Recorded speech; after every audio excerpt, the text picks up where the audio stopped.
नमस्कार दोस्तों, इस वीडियो में श्रीमद् भगवत गीता के 18 अध्यायों और 700 श्लोकों को आज की पीढ़ियों के प्रत्येक मनुष्य के लिए, चाहे वो कोई भी हो, उसके करियर में, जीवन में, रिश्तों में, उसके प्रत्येक समस्याओं का समाधान करने के लिए कैसे भगवत गीता का उपयोग किया जा सकता है, ये बताया गया है। दोस्तों, यहाँ पूरे 18 अध्यायों को शामिल किया गया है और हर एक अध्याय की शुरुआत से पहले मैं आपको बताऊंगा कि उससे आपको क्या सीखने को मिलेगा। फिर उस अध्याय को बहुत ही आसान भाषा में आपको समझाया जाएगा और उसके बाद उससे होने वाले हमारे जीवन में सभी अच्छे परिणामों के बारे में आपको बताऊंगा। मित्रों, अगर आप सोचते हैं कि भगवत गीता में सिर्फ ये लिखा है कि भगवान की पूजा कैसे करते हैं, तो आप गलत है। क्योंकि भगवत गीता सिर्फ एक किताब या धार्मिक ग्रंथ नहीं है, बल्कि इसमें वो ज्ञान है जो इस पृथ्वी पर जीवन जीने वाले प्रत्येक व्यक्ति के लिए उपयोगी है। ये गीता हमें सिखाती है कि इस दुनिया में सपने कैसे पूरे किए जा सकते हैं, हमारी पर्सनैलिटी कैसे बनती है, कैसे पॉजिटिव एनर्जी बनाई जा सकती है, खुशी क्या होती है, बड़ी बड़ी प्रॉब्लम का सल्यूशन कैसे ढूंढा जा सकता है, डिसीजन कैसे लिए जा सकते हैं, ब्रेकअप के सदमे से कैसे निकला जा सकता है, इमोशनली स्टेबल कैसे बना जा सकता है, और भी ना जाने बहुत कुछ। जीवन के इस सफर में हम सभी अपने सपनों को पूरा करने की इच्छा रखते हैं और ये सच है कि हम सब कुछ अच्छी तरह से पाना चाहते हैं। हर कोई अपने करियर में तेजी से आगे बढ़ना चाहता है और करोड़पति बनने का सपना देखता है। हम सभी अपने जीवन में बहुत कुछ सीखना चाहते हैं और जीवन के हर पहलुओं को समझने की कोशिश करते हैं। ये गीता हमें जीवन जीने का सही तरीका बताती है, हमें यह जानने में मदद करती है कि मरने के बाद हमारे साथ क्या होता है, और ये भी बताती है कि ब्रह्मांड कैसे बना है और भगवान के अस्तित्व की गारंटी कैसे है। क्या हम पुनर्जन्म लेते हैं? क्या ये जीवन रियल है या एक भ्रम? लेकिन क्या हमने ये सोचा है कि हमारे सपनों को पूरा करने के लिए हमें बिना थके, बिना किसी मार्गदर्शन के, बिना सही दिशा के सफलता मिल सकती है? क्या हमारा मोटिवेशन इतना मजबूत होना चाहिए कि हम कभी हार ना माने? हमने कई बार देखा है कि हम जब कभी किसी मोटिवेशनल वीडियो को देखते हैं तो हमारा जोश तो बढ़ जाता है, लेकिन जैसे जैसे हम अपने कर्मों में लग जाते हैं तो वही हमारा उत्साह ही कहीं गायब हो जाता है। हमें अकेले काम करते समय मोटिवेशन की कमी महसूस होती है, तो इसलिए ये वीडियो लंबा हो सकता है, लेकिन यदि हम इसमें दिए गए रहस्य को समझ लें तो हमें किसी और मोटिवेशनल वीडियो की तलाश करने की आवश्यकता नहीं होगी और हमें अपने उस लक्ष्य की ओर बढ़ने में मदद मिलेगी जिससे हमें अपने जीवन में प्राप्त करना है। लेकिन ये समझने के लिए हमें ध्यानपूर्वक बैठकर इस वीडियो की बातों को सुनने और समझने का समय देना होगा। और अगर आप इस वीडियो को बीच में छोड़कर जाना चाहते हैं तो कृपया कर आप इसे स्किप कर दें, क्योंकि अधूरा ज्ञान नहीं होने से भी ज्यादा खतरनाक हो सकता है। और भगवान श्री कृष्ण ने गीता में कहा है कि हमें किसी को जबरदस्ती गुप्त ज्ञान नहीं देना चाहिए। तो दोस्तों, इस सवाल का जवाब दीजिए। इस पृथ्वी पर जो न केवल हमारी बल्कि ब्रह्मांड की वर्तमान और भविष्य की सबसे महान मोटिवेशनल स्पीकर है, उनका नाम क्या है? हाँ, यही सच है, वो है भगवान श्री कृष्ण। महाभारत के युद्ध के मैदान में भगवान श्री कृष्ण आज की तारीख से न जाने कितने ही युगों पहले एक ऐसा ज्ञान दिया था जो आज 21वीं सदी की दुनिया के लोगों की लाइफस्टाइल पर एकदम सही बैठता है। और ये जानकर के बड़े बड़े लोग, रिसर्च करने वाले हैरान हो जाते हैं कि ऐसा कैसे हो सकता है कि उस महाभारत के युद्ध के मैदान में दिए गए ज्ञान को पढ़कर महात्मा गांधी, अल्बर्ट आइंस्टाइन, अनी बेसेंट, सुनीता विलियम्स और स्वामी विवेकानंद और ना जाने कितने लोगों ने अपना जीवन बदल लिया। दोस्तों, इस भगवत गीता के ज्ञान में ही एक दुखी और हारे हुए धनुष नीचे गिरा देने वाले अर्जुन को महाभारत के युद्ध से पहले ही युद्ध का सर्वश्रेष्ठ विजेता बना दिया। आपके जीवन में जब खुद को सफलता की ओर बढ़ते हुए दिखाई देते हैं तो आपको ये महसूस हो सकता है कि आप अपने जीवन की सभी समस्याओं के सामने अर्जुन की तरह खड़े हैं और आपके लिए भी एक अद्वितीय गीता का ज्ञान उपलब्ध है और ये आपका अधिकार है कि आप उसे समझें और अपने जीवन में उसका मार्गदर्शन करें। भगवत गीता के अद्वितीय ज्ञान को समझकर आपको ये आश्चर्यजनक एहसास होगा कि ये अमूल्य ज्ञान हमें हमारे असली उद्देश्यों की ओर ले जाता है। ये किताब संस्कृत में भले लिखी गई है, लेकिन उसका अनुभव आपको हिंदी, इंग्लिश और अन्य भाषाओं में भी मिलेगा। मैं आपको इस अद्वितीय युद्ध के मैदान कुरुक्षेत्र में लेके जाऊंगा और यहां आपको समझा दूंगा कि आखिरकार क्यों भगवान ने अपना ज्ञान देने का निश्चय किया था।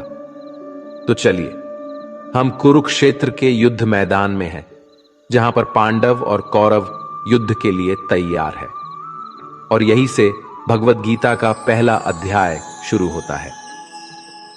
पहला अध्याय अर्जुन विषाद योग, अर्थात अर्जुन की मानसिक दुविधा। दोस्तों, इस परम ज्ञान को जानने से पहले कमेंट में जय श्री राधे कृष्ण अवश्य लिख दीजिए और इस वीडियो से आपको कुछ भी सीखने को मिल रहा है तो वीडियो को लाइक करके चैनल को सब्सक्राइब कर लीजिए और बेल नोटिफिकेशन आइकन को ऑल पर सेट कर लीजिए। तो फिर चलिए आगे बढ़ते हैं। दोस्तों, इस पहले अध्याय से हम सीखते हैं कि कैसे हमारे जीवन में वो चीजें हैं जो हमें आगे बढ़ने से रोकती है।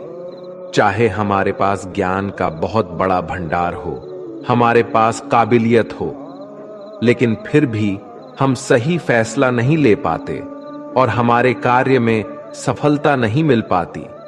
इसके साथ ही हम जानेंगे कि कैसे सपनों को हकीकत में बदलने के लिए मानव कैसे परिवर्तित हो सकता है। कौरवों में दुर्योधन के मन में खुशियों की अनगिनत उम्मीदें थीं। उसके पास बड़ी सेना थी, उसके पास गुरु द्रोणाचार्य और गुरु कृपाचार्य जैसे महान योद्धा थे। पांडवों की सेना में अर्जुन, भीम और पांडवों के पांचों भाइयों के साथ भगवान कृष्ण भी थे।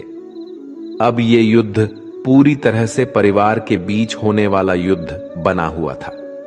पांडव और कौरव दोनों एक ही बड़े परिवार के थे और इसके बावजूद हर किसी में जीतने का इरादा था।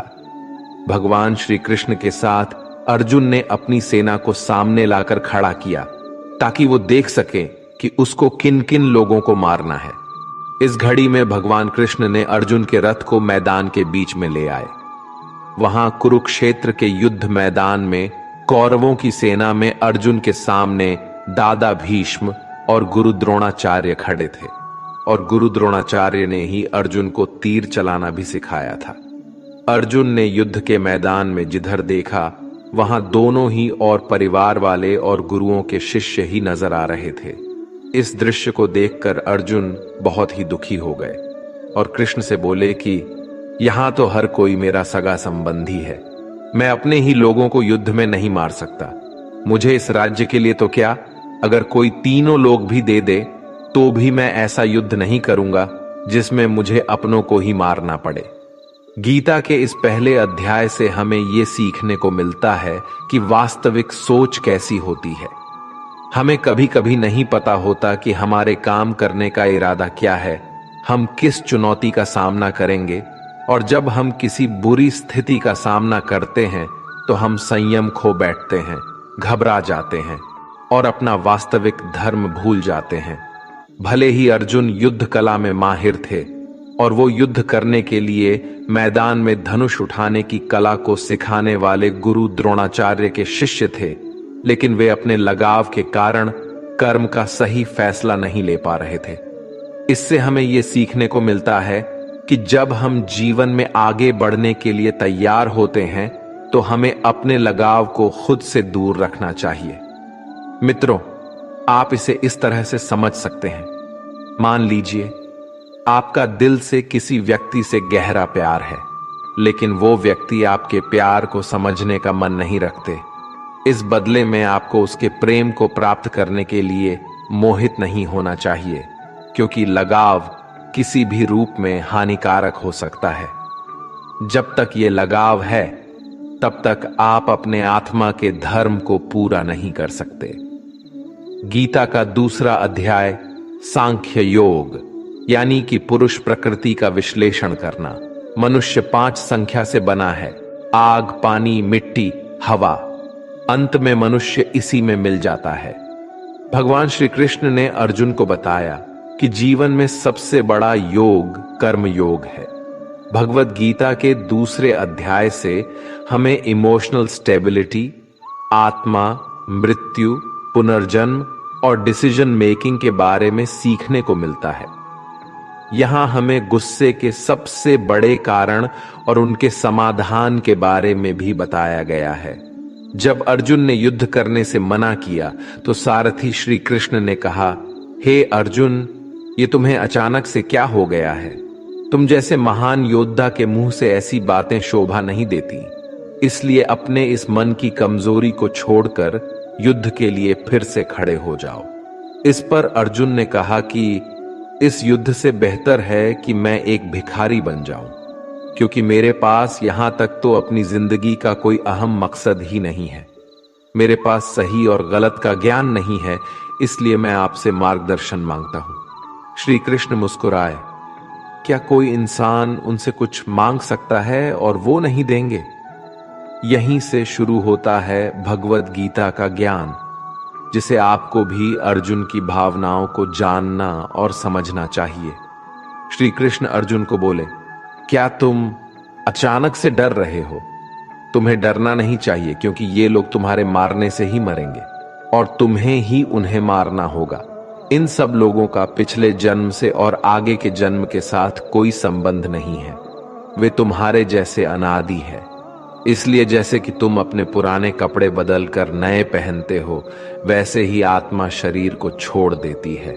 हे अर्जुन, तू किसी मरे हुए इंसान को जीवित नहीं कर सकता, क्योंकि जीवन और मृत्यु का नियंत्रण सिर्फ मेरे पास है।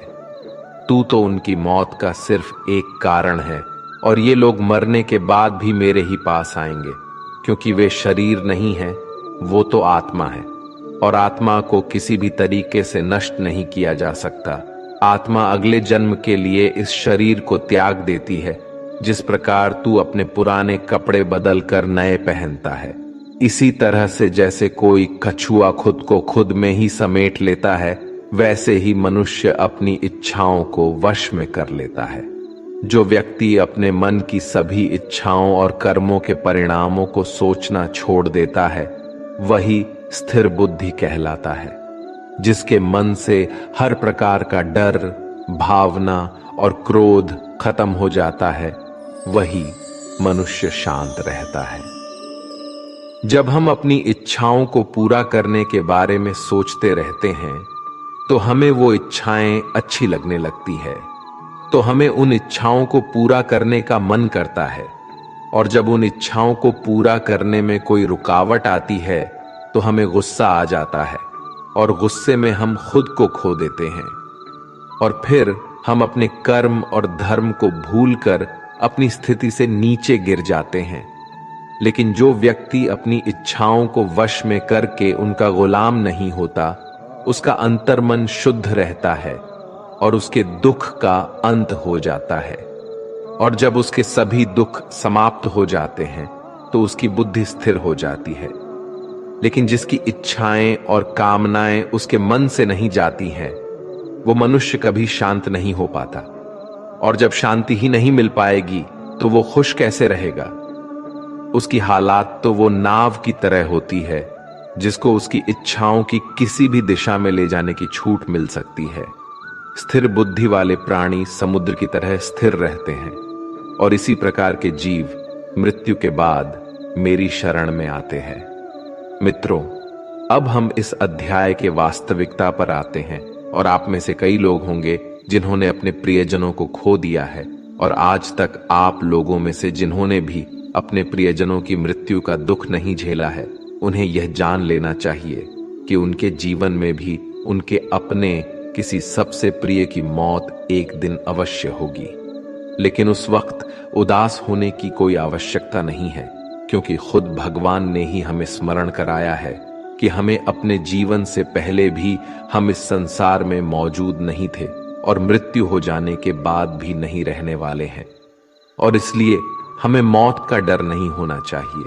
इसका कारण ये है, या तो हम परमात्मा में हमेशा के लिए मिल जाएंगे या हमारा पुनर्जन्म होगा। और जब सभी लोग आखिर में एक ही जगह मिलेंगे तो विलाप करने का क्या मतलब रह जाता है। और यही प्रकृति का नियम भी है।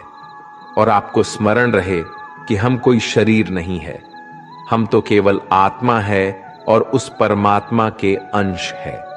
और अगर हमें बनाने वाला ईश्वर है तो हमें उनमें ही मिलने का प्रयास करना चाहिए, उनमें ही लीन हो जाना चाहिए। यह संसार तो एक भ्रम है जिससे उस परमात्मा ने बनाया है। हमने देखा था कि अर्जुन निर्णय लेने में असमर्थ थे।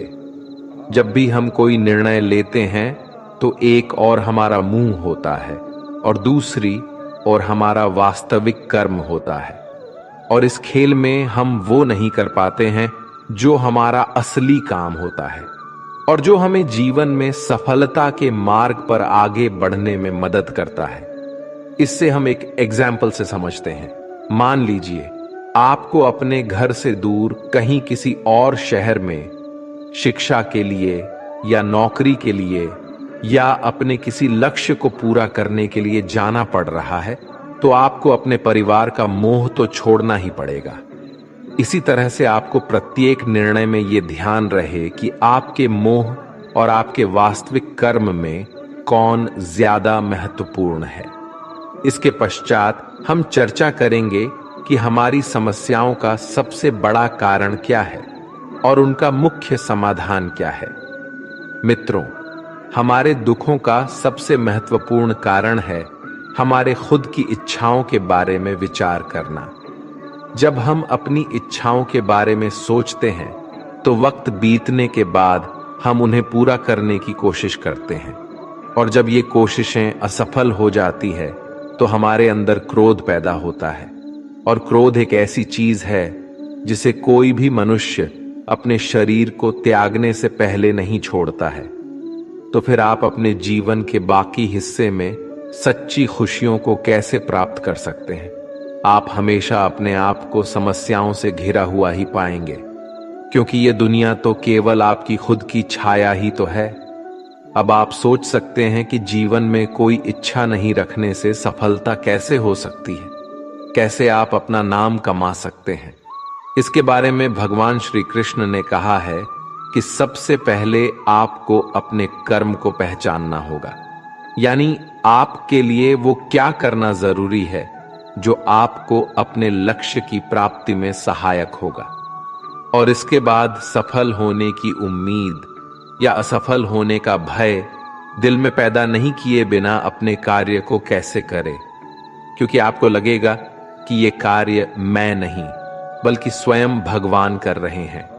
और इसी प्रकार आपकी हिम्मत भी कभी नहीं टूटेगी, क्योंकि आपको ये लगेगा कि आप खुद नहीं बल्कि परमात्मा कर रहे हैं। तीसरा अध्याय, कर्मयोग। भगवत गीता के तीसरे अध्याय में हम ये जानेंगे कि कौन सी दो चीजें हैं जो हमें इस दुनिया में सफलता प्राप्त करने में मदद कर सकती है। हम इसमें यह भी समझेंगे कि हम क्या है और कैसे हम अपने मन को नियंत्रित कर सकते हैं, हम अपनी बुरी आदतों को कैसे छोड़ सकते हैं और अपनी मनचाही मंजिल कैसे प्राप्त कर सकते हैं। अर्जुन ने पूछा, क्या ज्ञान कर्म से ज्यादा महत्वपूर्ण है? आप तो सन्यासी बनने की बात कर रहे हैं, लेकिन फिर भी युद्ध करने की सलाह दे रहे हैं। कृपया बताएं, मैं ज्ञान का मार्ग चुनूं या कर्म का मार्ग? श्री कृष्ण ने उत्तर दिया, इस संसार में मैंने खुद दो प्रकार के योग दिए हैं, एक है ज्ञान योग और दूसरा है कर्म योग। तुम मनुष्य हो और तुम अपने शरीर के कर्मों को पूरी तरह से छोड़ नहीं सकते। तुम्हें हर दिन काम करना ही पड़ेगा, जैसे कि तुम्हें खाना खाना है और सांस लेना है। और अगर तुम अपनी इच्छाओं को किसी भी प्रकार से रोकने की कोशिश करोगे तो तुम्हारे मन में कभी भी ये संदेह नहीं होने वाला कि तुम अपनी इच्छाओं के बारे में नहीं सोचोगे। इसका अर्थ है कि तुमसे जाने अनजाने में कर्म तो हो ही जाएगा, क्योंकि तुम मनुष्य ही तो हो, तो तुम अपने धर्म से भी बंधे हो। इसलिए तुम्हारे लिए सन्यास के रास्ते की जगह कर्म का रास्ता ज्यादा सही है। मतलब ज्ञान योग या सांख्य योग की जगह कर्म योग उचित होगा। इसलिए तुम ये सोचो कि ये काम तुम नहीं कर रहे हो, बल्कि तुम्हारा शरीर प्रकृति का गुलाम होकर कर रहा है। फल की इच्छा किए बिना अपना कर्मयोग को करो, क्योंकि अगर तुम अपने आप को स्वयं के कर्म का करने वाला नहीं मानोगे तो मैं तुम्हारा कर्ता बनूंगा, और जब मैं तुम्हारा कर्ता बनूंगा तो तुम्हें बिना मांगे ही वो सभी सुख सुविधाएं दूंगा जिसकी तुम्हें जरूरत होगी। अगर तुमने बिना मेहनत किए ही सुख सुविधाओं और राज्य का भोग किया तो तुम एक चोर की भांति हो जाओगे और तुम कभी परमात्मा यानी कि मुझसे नहीं मिल पाओगे, मुझ में लीन नहीं हो पाओगे। जिस तरह से महान लोग खाने के लिए नहीं बल्कि जीने के लिए खाते हैं, उसी तरह से तुम भी परिणाम के लिए नहीं बल्कि भलाई के लिए युद्ध करो। हे अर्जुन, तुम मनुष्य में सबसे बड़े हो, इसलिए जैसा तुम करोगे ठीक वैसा ही तुम्हारी संतान या आने वाली सभी पीढ़ियां करेंगे। अर्जुन, तुम मुझको ही देख लो, मैं तो भगवान हूं। मुझे भला किसी काम को करने की क्या आवश्यकता है, पर मैं इसलिए अपना काम करता हूं क्योंकि मनुष्य की आत्मा मेरा ही तो एक छोटा सा हिस्सा है, और जैसा मैं करूंगा वैसा ही फिर मनुष्य करेगा, और इस तरह से तो पूरी सृष्टि ही नष्ट हो जाएगी। कोई अगर तुम्हारा साथ भी ना दे या तुम्हारी बुराई भी करे तो तुम उनको बिना कुछ कहे सिर्फ अपना कर्म करते जाओ, और ऐसा करने पर वो मनुष्य भी कुछ समय बाद तुम्हारे जैसा ही करना शुरू कर देगा। जो मनुष्य ये सोचता है कि वो कर्म खुद कर रहा है, उससे बड़ा मूर्ख और दुखी इस दुनिया में कोई नहीं है, और ज्ञानी लोगों के द्वारा ऐसे मूर्खों पर कभी ध्यान नहीं देना चाहिए। इसलिए हे अर्जुन, तू भी अपने आप को इस कर्म के बंधन में ना बांधकर बिना किसी आशा के, दया के और पश्चाताप के इस युद्ध को लड़। हे अर्जुन, खुद का धर्म और कर्म दूसरों के धर्म और कर्म से ज्यादा अच्छा और बड़ा समझा जाना चाहिए, भले ही हमारे द्वारा खुद के धर्म और कर्म के पालन करने में कोई कमी या कसर क्यों ना रह गई हो। अर्जुन ने फिर से पूछा कि अगर मनुष्य परमात्मा का अंश है तो उससे गलतियां क्यों हो जाती है और वो बुरे काम क्यों करता है। भगवान श्री कृष्ण बोले कि मनुष्य शरीर भोग विलास करना चाहता है, क्योंकि उसकी प्रकृति वैसे ही है जैसे अगर उसकी कामना पूरी नहीं होती तो वो गुस्से में आ जाता है, और जिस तरह धुएं की वजह से आग दिखाई नहीं देती, उसी तरह क्रोध और काम की वजह से मनुष्य को अपना कर्म, धर्म और ईश्वर दिखाई नहीं देते, और इसी वजह से क्रोध और कामनाओं में आकर मनुष्य अपनी इंद्रियों और मन पर कंट्रोल खो देता है और ना चाहते हुए भी बुरे काम और गलतियां कर बैठता है। हे अर्जुन, तुम हमेशा याद रखना, इस शरीर से ज्यादा शक्तिशाली है इसकी इंद्रियां, इंद्रियों से ज्यादा शक्तिशाली है मन, और मन से शक्तिशाली है बुद्धि, और बुद्धि से ज्यादा शक्तिशाली है तुम, यानी कि तुम्हारी आत्मा। इसलिए हे अर्जुन, तू अपनी आत्मा से अपनी बुद्धि को वश में कर तो तुम्हारी बुद्धि मन को वश में करेगी, और फिर मन तुम्हारे इंद्रियों को वश में करेगा, और इंद्रियां तुम्हारे शरीर को, यानी कि तुम्हारे बुरे कर्मों को। मित्रों, श्री कृष्ण द्वारा कही गई बातों को अगर हम आज के परिवेश में देखें तो इस दुनिया में परिणाम दो चीजों से आती है, ज्ञान और कर्म, यानी कि नॉलेज और एक्शन। आज की दुनिया में हम दोनों चीजों को जोड़कर देखें तो हमारे लिए एक्शन भी उतनी ही जरूरी है जितना ज्ञान यानी कि नॉलेज। ज्ञान का मतलब ये नहीं है कि आप कुछ भी उठाकर पढ़ लिया, बल्कि नॉलेज का मतलब तो ये है कि आप ये सबसे पहले जान लें कि आपके लक्ष्य क्या है, आपकी काबिलियत और आपकी समस्या क्या क्या है, और इन सब को मिलाकर अपने लक्ष्य तक पहुंचने की आपकी प्लानिंग क्या क्या है। यह है आपकी ज्ञान यानी कि नॉलेज। इसके अलावा आपको एक और चीज ध्यान में रखनी है कि आप शरीर नहीं हो, आप केवल एक आत्मा हो। आपकी आत्मा यानी कि आप खुद अपनी अच्छी बुरी भावनाओं, अपने विचार से भी बहुत ऊपर हो। और अगर आप इस तरह से सोचोगे तो अवश्य ही आपकी समस्याएं दूर हो जाएंगी और वो बहुत छोटी लगने लगेगी। इस अध्याय में आगे बढ़ने पर हम दूसरे रास्ते के बारे में जानेंगे। श्री कृष्ण कहते हैं कि हमें कभी ये नहीं सोचना चाहिए कि कर्म हम कर रहे हैं, हमें ये सोचना है कि हमारे द्वारा ईश्वर कर रहे हैं।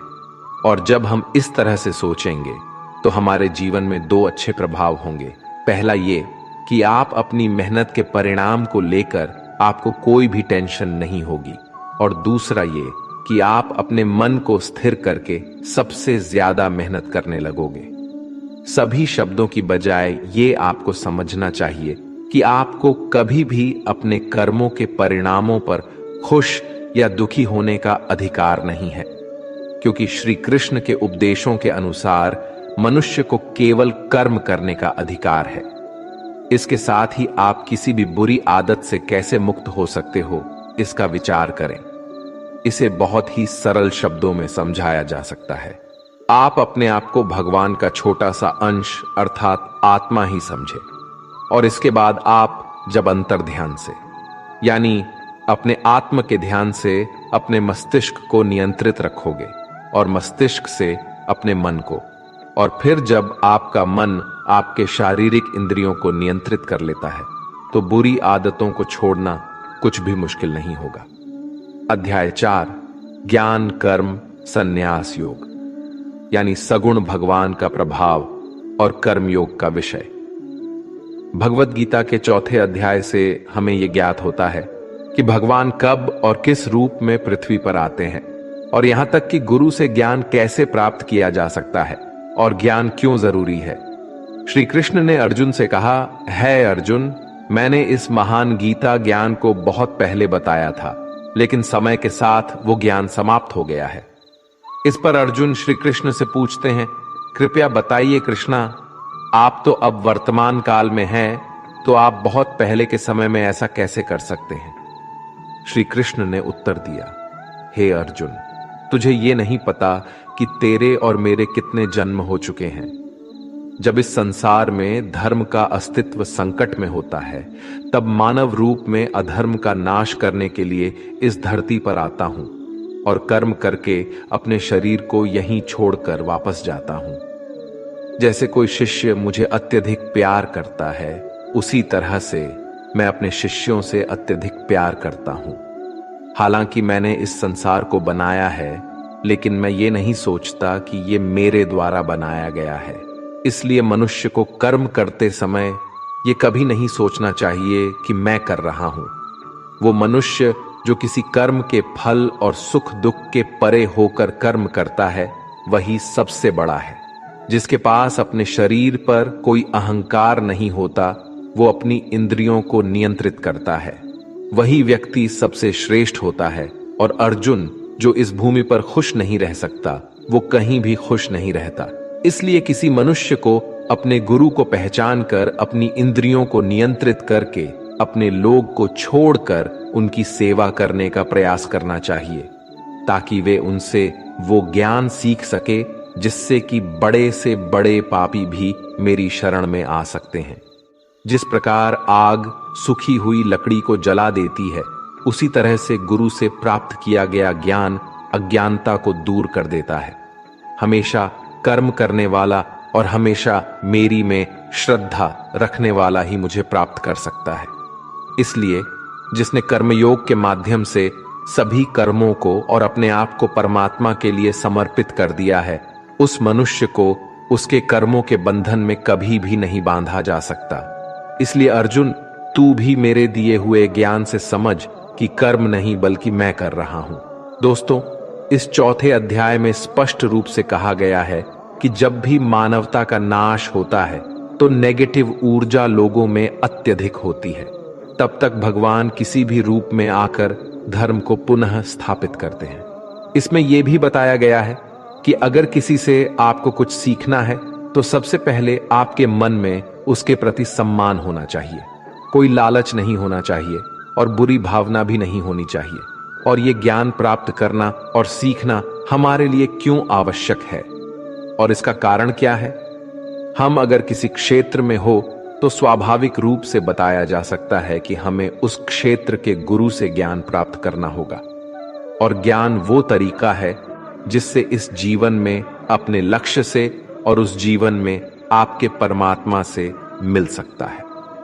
अध्याय 5, कर्म संन्यास योग। भगवत गीता के 5वें अध्याय में कर्म संन्यासियों का वर्णन किया गया है और हम जानेंगे कि अपने लक्ष्य को कैसे प्राप्त किया जा सकता है और कैसे हमारे शरीर ने हमें आलस्य में बांधने की कोशिश की। अर्जुन ने कहा, है श्री कृष्ण, मैं अभी भी ये नहीं समझ पा रहा हूं कि मेरे लिए कर्म अच्छा है या कर्मों से संन्यास। तो श्री कृष्ण ने उत्तर दिया, देखो अर्जुन, संन्यास और कर्म वे दो अलग अलग मार्ग हो सकते हैं, लेकिन दोनों का ही लक्ष्य तो समान है और वो है परमात्मा। जो व्यक्ति अपने मन को भटकने नहीं देता, जो कर्म करके भी यही समझता है कि कर्म उसने नहीं किया है बल्कि ये तो परमात्मा ने किया है, और जो सभी जीवों को उसी परमात्मा का हिस्सा मानता है, वो मनुष्य मरने के बाद परमात्मा में ही मिल जाता है। महान व्यक्ति अपने प्रत्येक कार्य को, अपने विचारों को स्पष्ट करने और दूसरों के हित के लिए ही करते हैं। परमात्मा कभी भी मनुष्यों को बुरे काम करने के लिए नहीं प्रोत्साहित करता, बल्कि लोग खुद ही अपने क्रोध और मोह में आकर बुरे कार्य करते हैं और फिर उसी प्रकार से उनके फल सुनिश्चित हो जाते हैं। मैं तो बस उनका प्रतिफल उन्हीं को वापस देता हूं। तुम अपने शरीर को चाहे कितना ही आनंदित कर दो, इसके इच्छाएं तब भी पूर्ण नहीं होती। इसलिए अर्जुन, तेरे जैसे बुद्धिमान व्यक्ति को शरीर की इच्छाओं में मन नहीं लगना चाहिए। इस संसार का असली मूल्य होता है वो जिसने अपने शरीर का नाश होने से पहले अपने क्रोध का नाश कर लिया हो, जो संपूर्ण प्राणियों का हित करता है, जिसका मन किसी भी कार्य में नहीं बनता और जो अपने भटकते हुए मन को एक जगह केंद्रित करके परमात्मा को याद करता है, वही व्यक्ति सुखी भी है और परमेश्वर सहित सभी के प्रिय भी। इसलिए हे अर्जुन, ये इंद्रियां, मन, बुद्धि, इच्छा, आशा, डर और क्रोध ही तेरे शत्रु हैं, इन्हें छोड़ दो। दोस्तों, हमारी बॉडी अर्थात हमारा शरीर हमेशा आराम से रहना चाहता है, लेकिन क्या आपने कभी सोचा है कि अगर इसमें आत्मा नहीं होती तो क्या होता? हम अक्सर अपने शरीर को ही अपनी पहचान मान लेते हैं। हम कहते हैं, ये मेरी आंखें हैं, ये मेरे हाथ है, और जब हमारा शरीर हमें आराम करने के लिए बोलता है तो हम सो जाते हैं। लेकिन क्या आप ये सोच सकते हैं कि शरीर आपकी बुद्धि पर भारी हो गई है, इसलिए आपको यह समझना होगा कि आप एक आत्मा है और आपको अपनी बुद्धि से अपने शरीर को चलाना होगा। दोस्तों, जो रास्ते भगवत गीता में दिखाए जा रहे हैं वे मानवों को परमात्मा से मिला देते हैं। अगर आप इन सभी बातों को अपने जीवन में अपनाते हैं तो आप अपने सपनों को पूरा करने की दिशा में एक कदम आगे रहोगे। दोस्तों, जैसा कि कहा गया है कि भगवान की प्राप्ति के लिए मन को वश में करना बहुत जरूरी है, ठीक उसी तरीके से आपको अपने जीवन में भी मंजिल पाने के लिए मन को वश में करना बहुत ही आवश्यक है। श्रीमद् भगवत गीता अध्याय 6, आत्म संयम योगा। भगवत गीता के 6ठे अध्याय में हम जानेंगे कि एक योगी क्या होता है और योगी कैसे बनते हैं, अर्थात आज के जीवन में वो व्यक्ति जो अपने जीवन में महत्वपूर्ण कुछ करना चाहता है। इसके साथ ही हम ये भी जानेंगे कि क्या होता है अगर आपने इस जीवन में बहुत मेहनत की लेकिन फिर भी आपका सपना पूरा नहीं हुआ। श्री कृष्ण बोले, केवल अपने सांसारिक कर्मों को त्यागने वाला ही योगी नहीं होता। इसका मतलब है कि योगी वही होता है जो अपने कर्मों को त्याग कर आत्मा की ओर बढ़ता है। उसका मार्ग सफलता की ओर जाता है, चाहे फिर भी उसे कोई भी मुश्किल का सामना करना पड़े। योगी अपने उद्देश्य को हासिल करने में सफल होता है, क्योंकि उसका मन परमात्मा की ओर होता है। वो व्यक्ति जो करने योग्य सभी कार्य को पूरी ईमानदारी से निभाता है, उसके फल की प्राप्ति की लालसा नहीं करता, वही असली योगी कहलाता है। जो व्यक्ति अपने मन पर विजय पा लेता है, उसके लिए संसार में और कुछ जितने की अत्यंत आवश्यकता नहीं होती। और जिसका मन इधर उधर चलता रहता है, उसके लिए संसार में कुछ भी प्राप्त करना सरल नहीं होता, क्योंकि हमारा प्रिय मन हमारा साथी होता है, और अगर हम उसके गुलाम बन जाते हैं तो वो हमारा सबसे बड़ा दुश्मन बन जाता है। जो व्यक्ति अपने मन के और संसार के किसी भी विचार या वस्तु से प्रभावित नहीं होता, और जो मित्र, शत्रु, महात्मा, पापी, जीव, जंतु आदि के प्रति समान दया भाव रखता है, वही योग्य की वास्तविक पहचान होती है।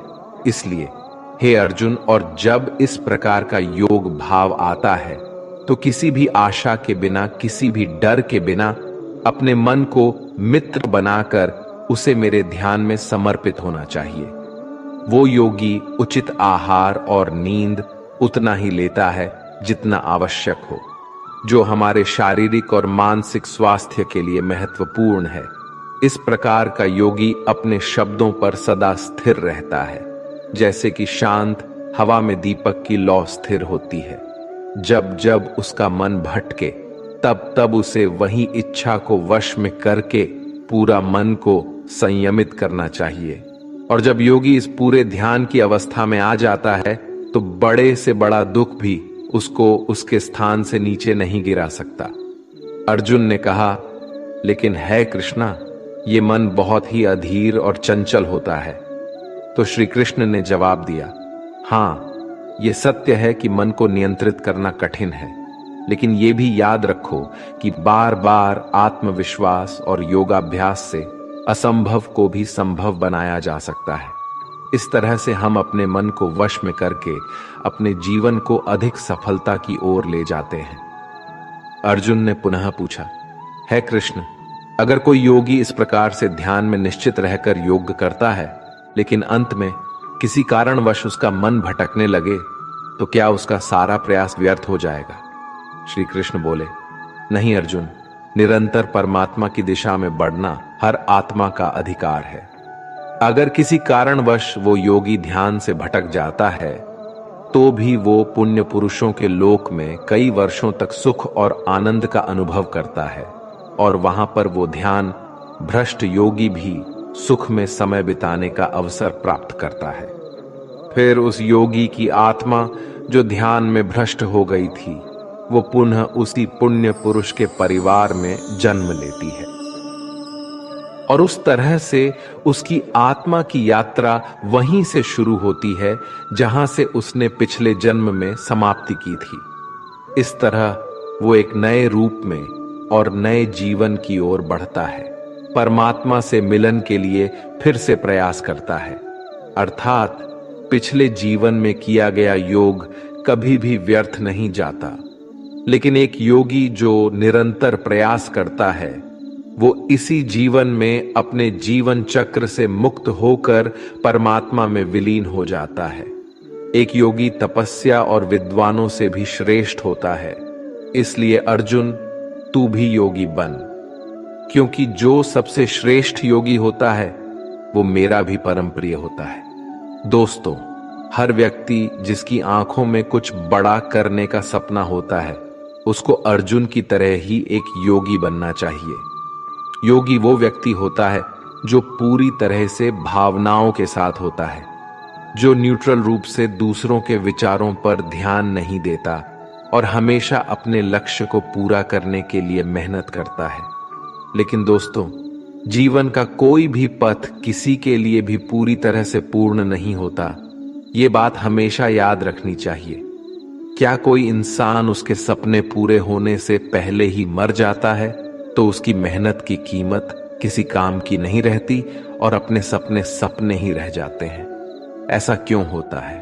तो इसका जवाब इसमें छिपा है कि एक बहुत ही गुप्त बात है जिसे भगवान श्री कृष्ण ने इस अध्याय में बताया है कि अगर आप मेहनत कर रहे हैं और आपने बहुत अनुभव जमा लिया है, बहुत सारा ज्ञान प्राप्त कर लिया है, फिर भी आपको अपनी मंजिल नहीं मिल रही है और किसी कारणवश आपको असफलता का सामना करना पड़ रहा है, तो भी आपकी मृत्यु हो जाए या फिर आप सपनों को पूरा करने के लिए बूढ़े हो जाए, तो इस प्रकार के मरने के बाद भी आपके स्वर्ग में आपके कर्मों के अनुसार आनंद मिलेगा। और जब आपके अच्छे कर्मों का बैलेंस खत्म हो जाएगा तो फिर से धरती पर जन्म लेके वापस आएंगे। और जन्म भी ऐसे माहौल या घर में होगा जिसमें आपको पिछले जन्म के ज्ञान का स्तर पाने के लिए मेहनत नहीं करनी होगी, वो तो स्वतः आपको मिल जाएगा। आपको फिर उसके बाद के ज्ञान को पाने के लिए एक पुनः पूरी नई जिंदगी मिल गई होती है। ऐसा मैं नहीं, बल्कि भगवान श्री कृष्ण ने भी योगियों के बारे में इस गीता के 6ठे अध्याय में बताते हुए कहा है, और उन्होंने उन लोगों के लिए भी विशेष बनाया है जो सच में बहुत ज्यादा मेहनत करते हैं। मित्रों, ट्रू लाइफ स्पिरिचुअल ज्ञान पर आप सुन रहे हैं संपूर्ण भगवत गीता का सार। इस परम ज्ञान आपको अच्छी लग रही है तो कमेंट में जय श्री राधे कृष्ण अवश्य लिख दीजिए। और इस वीडियो से आपको कुछ भी सीखने को मिल रहा है तो वीडियो को लाइक करके चैनल को सब्सक्राइब कर लीजिए और बेल नोटिफिकेशन आइकन को ऑल पर सेट कर लीजिए। चलिए आगे बढ़ते हैं। श्रीमद् भगवद गीता अध्याय 7 ज्ञान विज्ञान योग।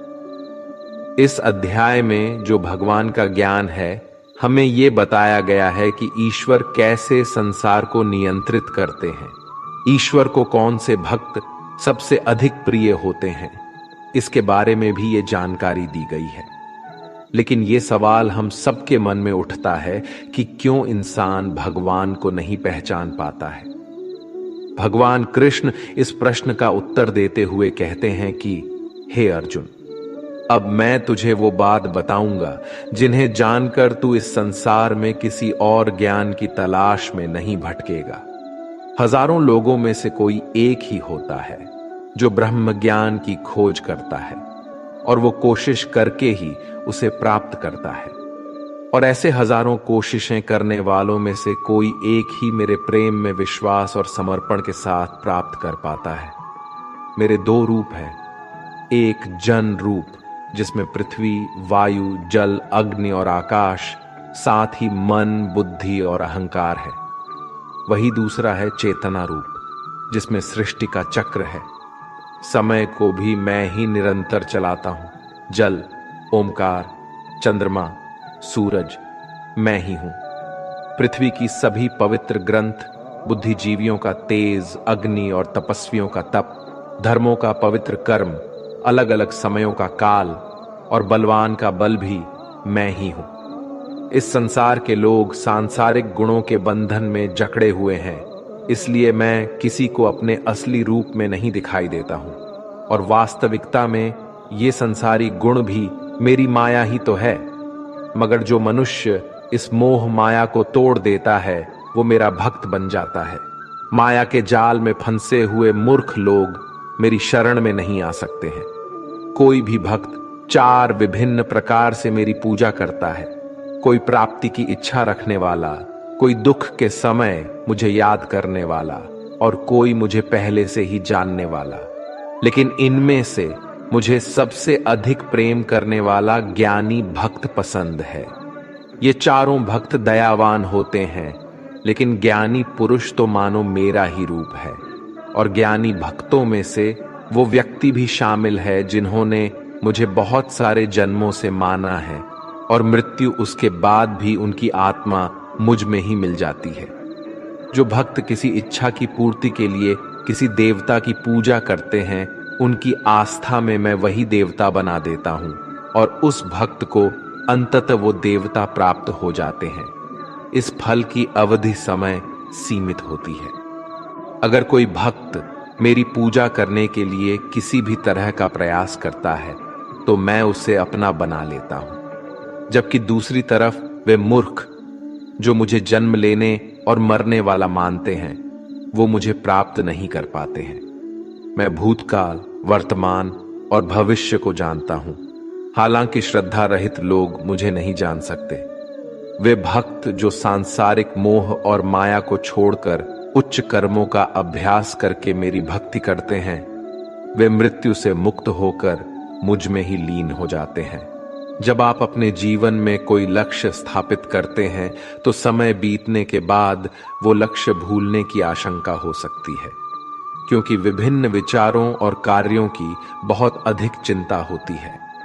भगवान श्री कृष्ण ने ये बताया है कि माया के जाल में फंसे व्यक्ति भगवान को भूल जाते हैं और इसी तरह कई बार अपने महत्वपूर्ण लक्ष्य को भी भूल जाते हैं और उन्हें लगता है कि उन्होंने जो लक्ष्य निर्धारित किया है वो तो बेकार है, व्यर्थ है। वो सोचते हैं कि लाइफ तो केवल मजे लेने के लिए है, क्या पता कल रहूं ना रहूं, और इस तरह की सोच रखने वाले व्यक्ति को गीता में मूर्ख कहा गया है, जो इतना भी नहीं जानते ये जो डिस्ट्रैक्शन है या ये जो भटकाव है ये मेहनत करने वालों को बस आजमाता है और ज्यादातर लोग इसी भटकाव में बंद करके रह जाते हैं। वहीं दूसरी तरफ जो लगातार बिना डिस्ट्रैक्ट हुए कठिन परिश्रम करता है वही व्यक्ति सफलता को प्राप्त कर पाता है और इसके मन को शांति प्राप्त होती है। अध्याय 8 अक्षर ब्रह्म योग। इस अध्याय में हम जानेंगे कि भगवान क्या है और उन्हें कैसे प्राप्त किया जा सकता है, देवता क्या होते हैं और इस संसार का कारण क्या है। ये सभी बातें हम इस अध्याय में सीख सकते हैं। अर्जुन ने पूछा, है कृष्णा, परम ब्रह्म क्या होता है? आध्यात्म का स्वरूप क्या होता है? कर्म क्या होता है? यह संसार कैसे चलता है? और देवता कौन होते हैं? इसलिए इस अध्याय में अर्जुन के इन सभी प्रश्नों के उत्तर भगवान श्री कृष्ण द्वारा दिए गए हैं। श्री कृष्ण कहते हैं कि जीवों की वास्तविकता ही अध्यात्म होती है।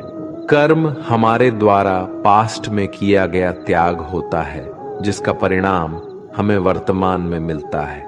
उसी तरह से हमारे वर्तमान में किए गए कर्म या त्याग वो भविष्य में मिलने वाले परिणामों को ही जन्म देते हैं। इस संसार का निर्णय करता वो मैं ही हूं और जब कोई व्यक्ति अंत के क्षण में अपने मन में वही भाव और अपने ध्यान को उसी भाव में स्थिर करके शरीर को छोड़ता है तो वो उसी भाव को प्राप्त करता है। इसलिए मुझे याद करने वाले हमेशा मेरे पास आते हैं। इसलिए अर्जुन, तू भी मुझ में ही ध्यान कर और युद्ध करके तू मुझे ही पाएगा। वे लोग मुझे सदैव याद करते हैं, वे सरलता से मेरे पास आते हैं और जो मेरे पास आते हैं उनके जन्म मरण का चक्र समाप्त हो जाता है। उनके सारे दुख हमेशा के लिए खत्म हो जाते हैं। श्रीमद् भगवद गीता के अनुसार सहस्त्र युग अहर यद्ध ब्राह्मणों विदु, अर्थात ब्रह्मा का एक दिन 1000 महायुग के बराबर होता है। इसके अनुसार ब्रह्मा का एक दिन 4 अरब 32 करोड़ 100 वर्ष होता है। इसी प्रकार इतनी ही अवधि ब्रह्मा की रात्रि की भी होती है। ब्रह्मा के एक दिन की सुबह में ही संपूर्ण संसार का निर्माण होता है और रात के प्रारंभ में ही वो संसार फिर से ब्रह्मा में ही समा जाता है और इस चक्र में लगातार पुनर्जन्म का चक्र चलता ही रहता है। लेकिन जो मेरे भक्त होते हैं उन्हें शीघ्र ही इस चक्र से मुक्ति मिल जाती है। इसलिए हे अर्जुन, मैं तुझे वो 2 मार्ग बताता हूं जिससे लोग या तो मोक्ष को प्राप्त करते हैं या फिर से इस संसार में उन्हें वापस आना पड़ता है। जब सूर्य का प्रकाश होता है तो शुक्ल पक्ष चल रहा होता है और सूर्य उत्तरायण में होता है जब कर्म योगी जो शरीर छोड़ने वाला होता है मेरे पास हमेशा के लिए आ जाता है, और जब रात्रि होती है तो कृष्ण पक्ष आता है और सूर्य दक्षिणायन में मौजूद होता है। उस समय पर कर्मयोगी अपने शरीर को त्याग कर परलोक में जाते हैं और वहां बहुत समय तक आनंद सुख भोगते हैं। फिर संसार में उन्हें वापस आना ही पड़ता है। केवल एक योगी ही इस रहस्य को समझकर सभी कर्मों के फलों के मोह को छोड़कर परम ब्रह्म में मिल पाता है। अब हम इस चैप्टर को आजकल के समय में देखें तो वो लोग जो अपने लक्ष्य को हमेशा के लिए यादगार बनाना चाहते हैं, उन्हें बहुत ही मेहनत करनी पड़ती है, क्योंकि जैसा श्री कृष्ण ने बताया है, ये संसार का चक्र बहुत बड़ा है और लोग आते जाते रहते हैं। लेकिन वे लोग जो अपने जीवन में अद्वितीय निश्चय रखते हैं, उन्हें ज्ञान योगी और कर्म योगी बनना होता है। ब्रह्मा का एक दिन बहुत लंबा होता है। इसका मतलब है कि यह ब्रह्मांड बहुत पहले से मौजूद है और बहुत आगे तक चलेगा, और हमारा जीवन इस ब्रह्मांड के सामने बहुत छोटा होता है। इसलिए हमें ऐसा नहीं होने देना चाहिए कि हम सिर्फ अपने सपनों में खो जाएं और ब्रह्म के दिन की शाम हो जाए। अध्याय 9, राजविद्या राजगुह्य योग। ये अध्याय हमारे मानसिक और आत्मिक जीवन को उसके स्वभाव और दिव्यता के साथ जोड़ता है और उसके मध्य संतुलन को बनाए रखना सिखाता है।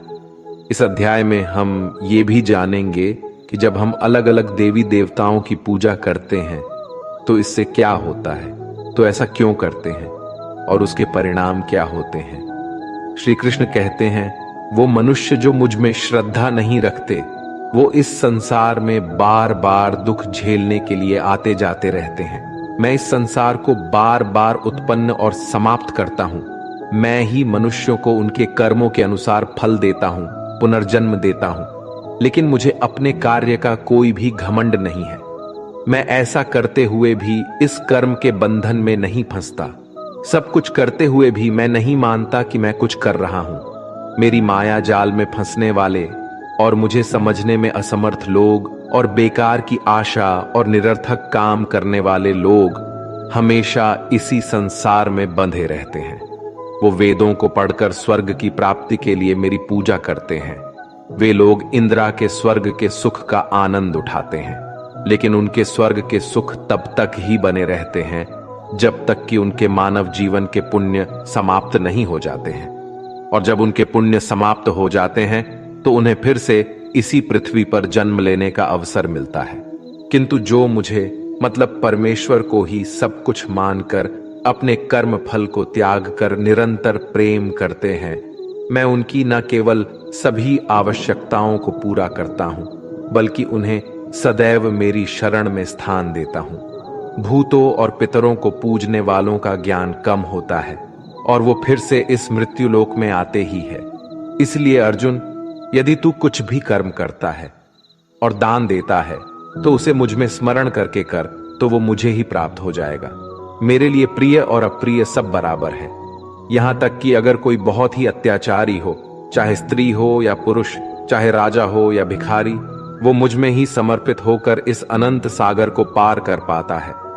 इस प्रकार अगर तू खुद को मुझ में अर्पित करेगा तो मैं ही तुझे प्राप्त होऊंगा। मित्रों, इस अध्याय में श्री कृष्ण कहते हैं कि जो कोई भी भक्त सच्चे मन से किसी ईश्वर में पूजा और आदर उस ईश्वर के प्रति रखता है, तो मैं उसके इस भक्ति को उस ईश्वर से जोड़ देता हूं।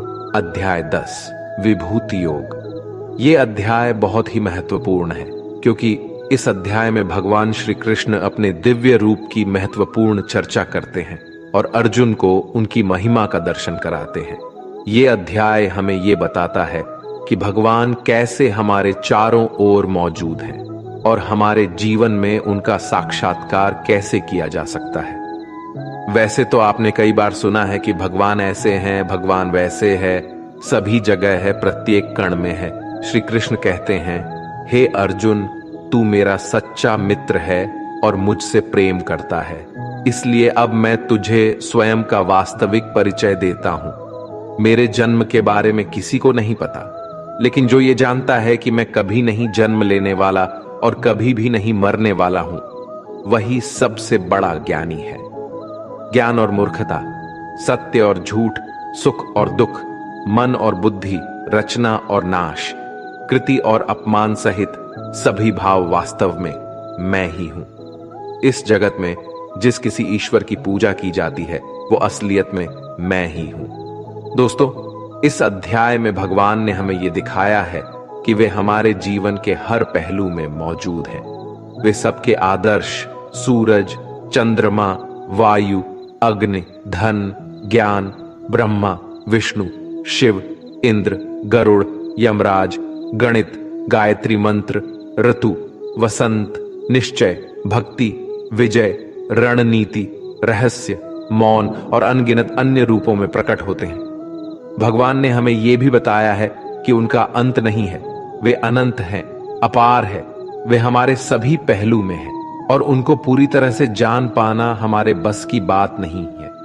श्री कृष्ण अर्जुन से कहते हैं, हे अर्जुन, मुझे पूरा जानना तेरे लिए किसी काम का नहीं है। बस तू इतना जान ले कि यह संसार मेरे एक छोटे से अंश से ही चलता है, यानी ऐसी कोई जगह नहीं है जहां पर भगवान ना हो। श्री कृष्ण ने यह भी कहा है कि अर्जुन को ना तो ईश्वर को पूरा जानना जरूरी है और ना ही वो कभी उन्हें कंप्लीटली जान पाएंगे। मित्रों, अगर हम इसे अपनी लाइफ में इस तरह से रिलेट करें कि जैसे भगवान ने कहा है कि मैं अनंत हूं और तू उतना ही जान जितना तेरे लिए आवश्यक है, बिल्कुल उसी तरह से आपको भी अपनी लाइफ में उन चीजों में अपने टाइम और एनर्जी वेस्ट नहीं करनी है जो आपके लिए आवश्यक नहीं है, जो आपके कर्म से हट करके है। केवल आपके वास्तविक कर्म से जुड़े चीजों में ही अपना ध्यान लगाए, जिससे सफलता और मानसिक शांति प्राप्त हो सके।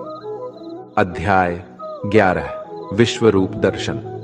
इस अध्याय में भगवान श्री कृष्ण अर्जुन को अपने दिव्य रूप का दर्शन कराते हैं। ये दृश्य अर्जुन को भगवान की महानता और अद्भुत रूप का अनुभव कराता है। इसमें भगवान के विराट रूप के बारे में हमें जानने को मिलेगा। अर्जुन श्री कृष्ण से कहते हैं, हे कृष्ण, आपके दिए हुए ज्ञान से मेरे सारे संदेह दूर हो गए हैं, लेकिन अगर संभव हो तो मैं आपका महान रूप देखना चाहता हूं। तो श्री कृष्ण कहते हैं, हे अर्जुन, परंतु इन मानवों की आंखों से ये सब नहीं देख पाएगा तू, इसलिए मैं तुझे ये सब देखने के लिए दिव्य नेत्र प्रदान करता हूं। मित्रों, इसके बाद जो अर्जुन ने देखा उसके वास्तव में कल्पना भी नहीं की जा सकती है। ईश्वर का ना तो कोई आरंभ था और ना ही कोई मध्य और ना ही कोई अंत था। उस रूप से इतना प्रकाश निकल रहा था जितना हजारों सूरज भी मिल जाए तो भी उतना ना निकल पाए। अर्जुन ने कई संसार को श्री कृष्ण में समाहित होते हुए देख पाए। फिर अर्जुन ने हाथ जोड़ते हुए श्री कृष्ण से कहा कि है परमात्मा, मैं आपके शरीर में सभी देवों को, सभी मनुष्यों को देख पा रहा हूं, लेकिन आपके शरीर का तो ना कोई आरंभ दिख रहा है, ना कोई मध्य है और ना ही कोई अंत। आप में हर तरह के अस्त्र शस्त्र है, हर तरह के प्रकाश और सूर्य है। स्वर्ग और धरती के बीच का पूरा आकाश मानो आपसे ही भर गया है। कई देवता के समूह आप में प्रवेश कर रहे हैं तो कई लोग भयभीत होकर हाथ जोड़े खड़े हैं। आपके अनंत हाथ, पैर, पेट, आंखों वाले मोह रूप को देखकर समस्त सृष्टि सहित मैं भी व्याकुल हो रहा हूं। यहां तक कि मैं पांडवों को और कौरवों की पूरी सेना के महान योद्धाओं का अंत होकर आप में जाता हुआ देख पा रहा हूं। आपके ये विकराल रूप इस संपूर्ण ब्रह्मांड को अनंत ऊर्जा दिए जा रहा है कृष्ण, इतने रूपों में आप कौन से हो? मैं आपको कैसे पहचानूं? फिर श्री कृष्ण कहते हैं, मैं तो हर जगह हूं और मैं ही समय हूं। इन सभी योद्धाओं की मौत को पहले ही लिख चुका हूं। तू तो सिर्फ इनकी मौत का कारण है, मारने वाला तो मैं ही हूं। यह सुनकर अर्जुन के चेहरे पर थोड़ा डर दिख रहा था, पर अर्जुन धैर्य के साथ बोले, है परमात्मा, आपका ये रूप देखकर अब मुझे पता लग गया कि क्यों योगी महर्षि देवता जैसे ही आत्मा है आपका पूजन क्यों करते हैं। आप तो सत्य और असत्य से भी ऊपर हो। आपके इस रूप की व्याख्या करने के लिए मेरे पास शब्द ही नहीं है। आप ही इस संसार के पालनकर्ता और विनाशक हो। आपको हर दिशा से नमस्कार है, स्वीकार कीजिए, क्योंकि ना तो कोई आपका आदि है और ना ही अंत। आपको कोटि कोटि नमन। हे प्रभु, मुझे भय है कि मैंने अज्ञानता में आपको मित्र कृष्ण कहा है और कई बार लोगों के सामने आपका मजाक भी उड़ाया है। मुझे आपके इस सत्य का पता नहीं था, इसलिए अगर संभव हो तो आप मुझे क्षमा कीजिए। जैसे पिता पुत्र को क्षमा कर देता है, उसी तरह आप भी मुझे क्षमा कर दीजिए। हे प्रभु, आपके इस रूप को देखकर मैं खुश भी हो रहा हूं और मैं भयभीत भी हूं। अतः कृपा करके आप अपना प्रसिद्ध चतुर्भुज विष्णु रूप के दर्शन दीजिए, जिसमें आपके मुकुट, चक्र और गदा के साथ आपको देखने की अभिलाषा है। फिर श्री कृष्ण कहते हैं कि हे अर्जुन, मैंने तेरे आग्रह पर वो रूप दिखाया है जिसको आज तक कोई मनुष्य नहीं देख पाया है और ना ही कभी देख पाएगा। तू मेरे इस रूप को देखकर इतना व्याकुल मत हो जाना और भयभीत भी मत हो जाना। और अब तेरी ये इच्छा भी पूरी कर रहा हूं। अब तू मेरी चतुर्भुज विष्णु रूप देख। भगवान श्री कृष्ण ने इस प्रकार से अपना चतुर्भुज रूप अर्जुन को दिखाया और उसका साहस बनाया और अनंत रूप से अर्जुन की व्याकुलता को भी दूर किया। अब अर्जुन कहते हैं कि हे कृष्ण, अब मैं आपके इस रूप को देखकर मुझे तृप्ति मिल गई है। तो फिर कृष्ण बोले, अर्जुन, जो चतुर्भुज रूप तुमने अभी देखा है, उसे देखने के लिए तो देवता भी कामना करते हैं। इस चतुर्भुज रूप को किसी भी यज्ञ, दान, तप और वेद से देखा जा सकता है, परंतु अर्जुन, जो तेरी तरह मेरा परम भक्त है, वो अंत में मुझे ही प्राप्त होता है, इसलिए ये रूप तुम देख पाए हो।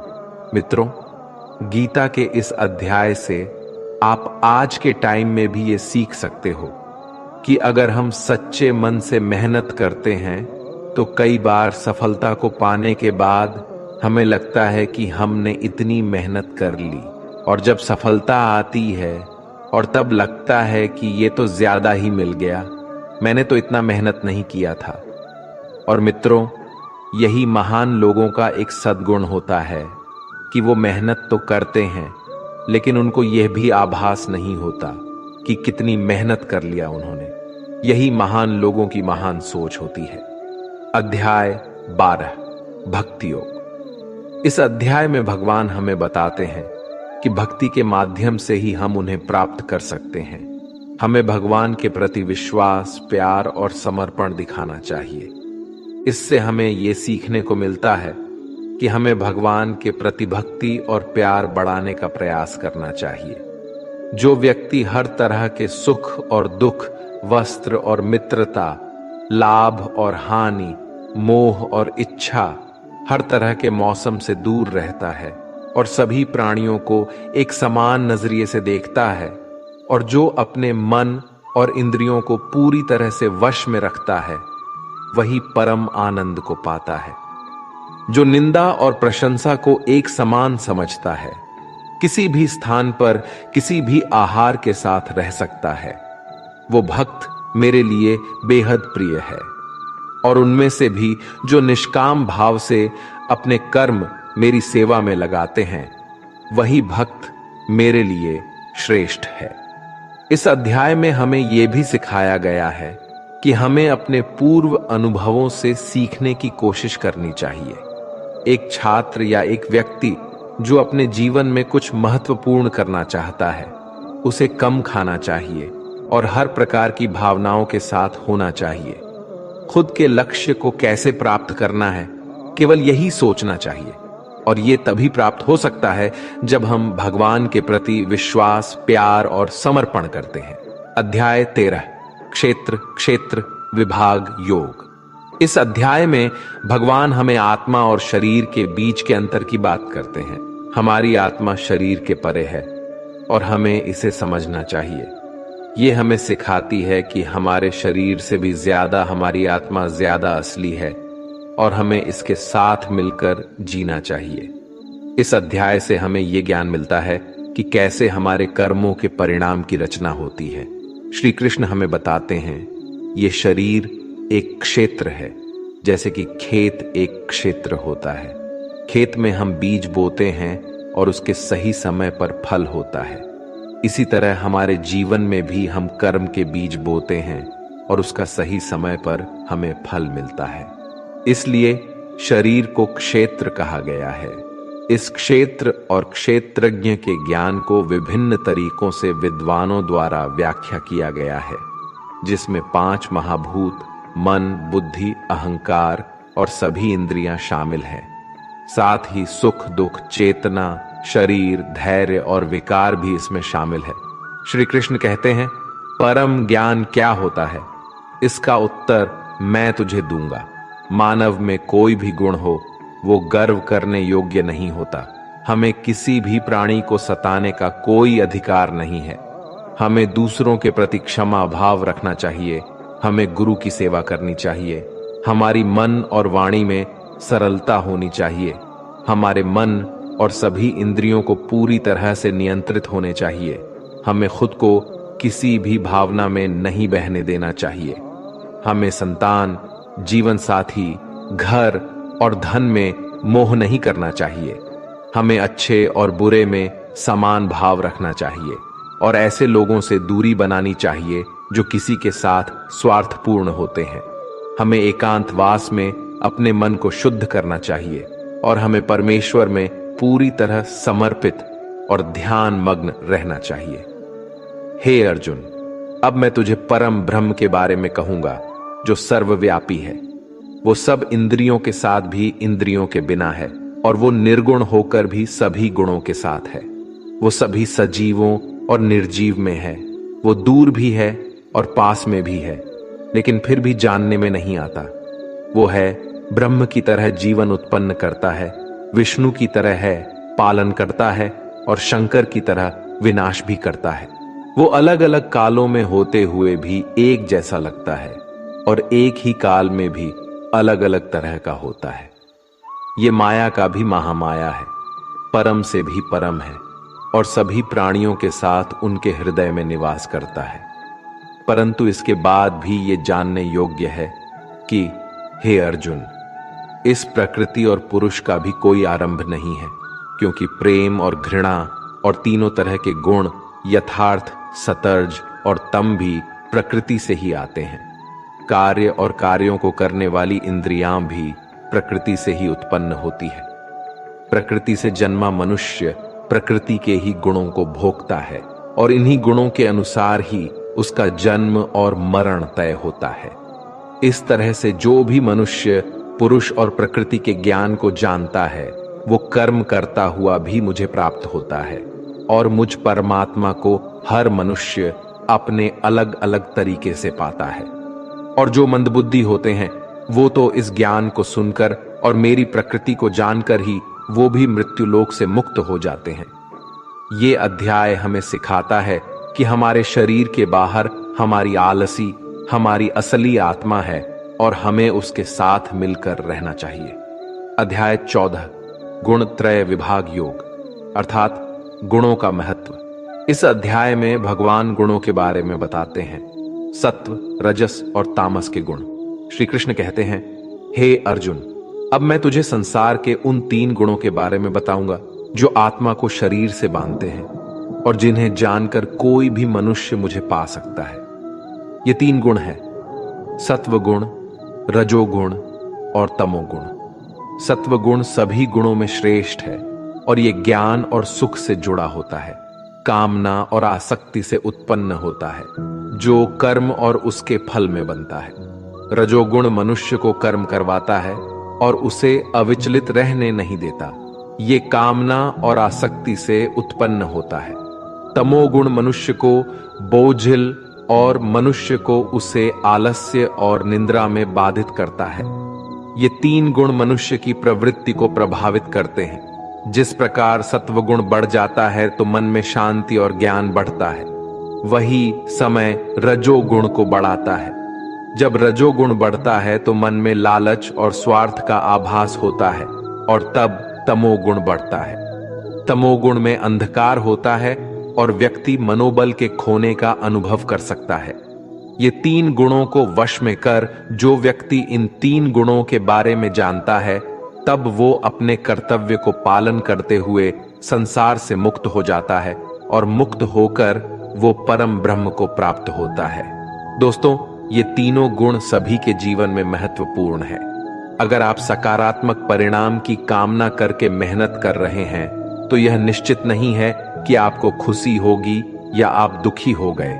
इसलिए इस अध्याय से हमें यह सीखने को मिलता है कि हमें सत्वगुण को विकसित करना चाहिए, जो शांति और ज्ञान का प्रतीक है, जिससे हमारे जीवन में आध्यात्मिक उन्नति होती है और समय समय पर हम अपने गुणों की परीक्षा करके उन्हें सुधार सकते हैं।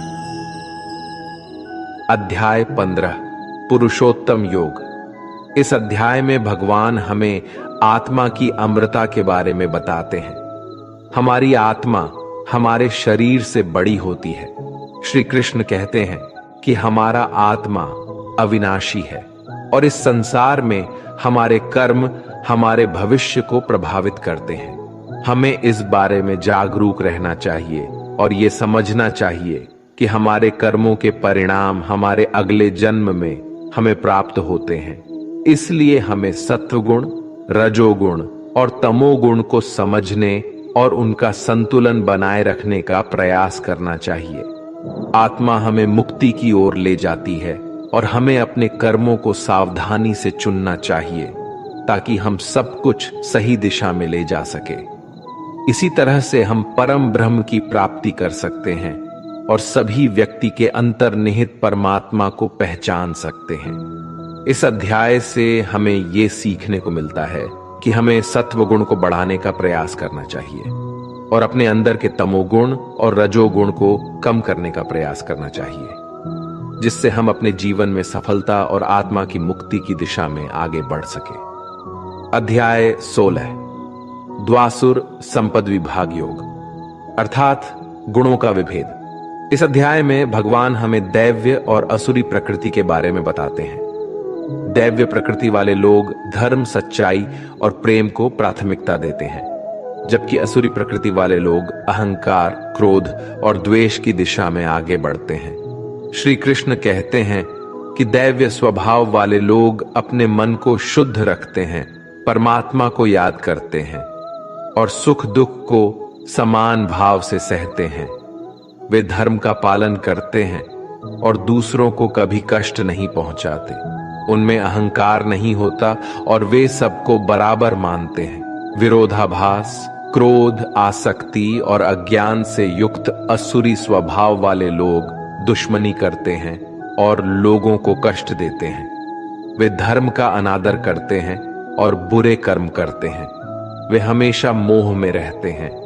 हमें समझना चाहिए कि दैव्य स्वभाव का पालन करके हम अपनी आत्मा को मुक्ति दिला सकते हैं, जबकि असुरी स्वभाव से हम मोह के बंधनों में फंस सकते हैं। इस अध्याय से हमें ये सीखने को मिलता है कि हमें दैव्य स्वभाव का पालन करना चाहिए और आसुरी स्वभाव से बचना चाहिए। इस अध्याय से हमें ये भी सीखने को मिलता है कि हमें सात्विकता का अनुसरण करना चाहिए और आपसी सम्मान, धर्म और शांति की दिशा में अग्रसर होना चाहिए।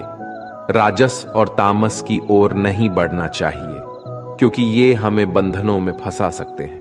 अध्याय 17 श्रद्धा त्रिय विभाग योग, अर्थात श्रद्धा का महत्व। ये अध्याय भगवद गीता का अहम अध्याय है, जो हमें श्रद्धा और धारण के महत्व के बारे में सिखाता है। श्रद्धा का अर्थ होता है विश्वास, और ये हमारे जीवन में अत्यधिक महत्वपूर्ण है। इस अध्याय में भगवान हमें ये बताते हैं कि हमें अपने कर्मों को ईमानदारी से करना चाहिए और अपनी धारणाओं में स्थिर रहना चाहिए। हमें भगवान के लिए आदर्श बनना चाहिए और विश्वास से उनका पालन करना चाहिए। इससे हमारे जीवन में सुख, शांति और सफलता की प्राप्ति होती है। श्री कृष्ण अर्जुन से कहते हैं, हे अर्जुन, हमें कर्मों को सही तरीके से करना चाहिए और उन्हें ईश्वर के लिए समर्पित करना चाहिए। श्रद्धा और हमारे पूर्व कर्म हमारे जीवन को पूर्ण बनाते हैं और हमें ईश्वर के प्रति प्यार और आस्था का एहसास कराते हैं। इसलिए श्रद्धा से ही हम सफलता को प्राप्त कर सकते हैं और हमें हमारे कर्मों को ईश्वर के लिए समर्पित करना चाहिए। हमें अपने जीवन में सच्ची और दिल से आस्था बनानी चाहिए, क्योंकि वो हमें आदर्श और आदर देती है जो अंततः हमारे जीवन को संवारती है। अध्याय 18 मोक्ष संन्यास योग। दोस्तों, इस अध्याय में हमें त्याग और संन्यास के बीच परस्पर संबंधों के बारे में बताया गया है और इसलिए ये अध्याय बहुत ही ज्यादा महत्वपूर्ण हो जाता है, क्योंकि त्याग और संन्यास के रास्ते भी मोक्ष की प्राप्ति की जा सकती है। अब वो कैसे? चलिए इस अध्याय में जानते हैं। वास्तव में त्याग और संन्यास एक ही है। इस पूरे गीता ग्रंथ का सार आपको इसी विचार में मिलेगा, इसलिए आपको इस अध्याय को ध्यान से सुनना चाहिए। अर्जुन ने सवाल किया, हे कृष्णा, मुझे त्याग और संन्यास के बारे में जानना है, कृपा करके इसके बारे में बताइए। श्री कृष्णा ने कहा, हे अर्जुन, इस संसार में कुछ लोग कर्मों के फलों को छोड़ने को ही त्याग कहते हैं, और अगर कर्मों को ही त्याग दें तो उसको संन्यास कहते हैं। कुछ लोग सभी कर्मों को दोष भरे मानकर उनका त्याग करने के लिए बोलते हैं, और कुछ लोग ये बोलते हैं कि यज्ञ, तप और दान वाले कर्म कभी भी नहीं त्यागना चाहिए। इसलिए अर्जुन, अब तू मेरे से त्याग और संन्यास को अच्छी तरह से समझ। इन दोनों में सबसे पहले मैं त्याग के बारे में बताऊंगा, और ये त्याग भी 3 तरह के होते हैं, सात्विक, राजस और तामस। यज्ञ, तप और दान ये तीनों त्याग के योग्य नहीं है, बल्कि फल की इच्छा के बिना किया जाता है। यज्ञ, तप और दान यही सात्विक त्याग कहे जाते हैं। मतलब जो शास्त्रों में दिया गया कर्म और धर्म है, जिसमें फल और आसक्ति नहीं है, उसको सात्विक त्याग कहा जाता है। किसी अन्य कारण के लिए अगर किसी कर्म का त्याग किया जाता है तो उसे तामस त्याग कहते हैं। जो व्यक्ति किसी भी काम से ना तो प्रेम करता है और ना ही नफरत करता है, वही सच्चा त्यागी होता है। मनुष्य शरीर कितना भी प्रयास कर ले, वो फिर भी पूरी तरह से कर्म को छोड़ नहीं सकता, जैसे कि सांस लेना। इसलिए कर्मों के फलों को छोड़ देना ही सच्चा त्याग होता है। जो लोग कर्म फलों का त्याग इस संसार में नहीं करते, उनके कर्म फल मृत्यु के बाद भी उनका पीछा नहीं छोड़ते। इसीलिए कर्मों के फलों को छोड़ देना ही सच्चा त्याग होता है। जो लोग कर्मों के फल को छोड़ने का ये मार्ग नहीं चुनते, उनके कर्म फल मृत्यु के बाद भी उनके साथ रहते हैं। इसलिए हमें अंततः अपने कर्म के फल की कामना को त्याग देना चाहिए। दोस्तों, अगर इस वीडियो से आपने कुछ भी सीखा हो तो कमेंट में जय श्री राधे कृष्णा अवश्य लिख दीजिए, और वीडियो को लाइक और शेयर कीजिए, और चैनल को सब्सक्राइब करके बेल नोटिफिकेशन आइकॉन को ऑल पर सेलेक्ट कर लीजिए। धन्यवाद।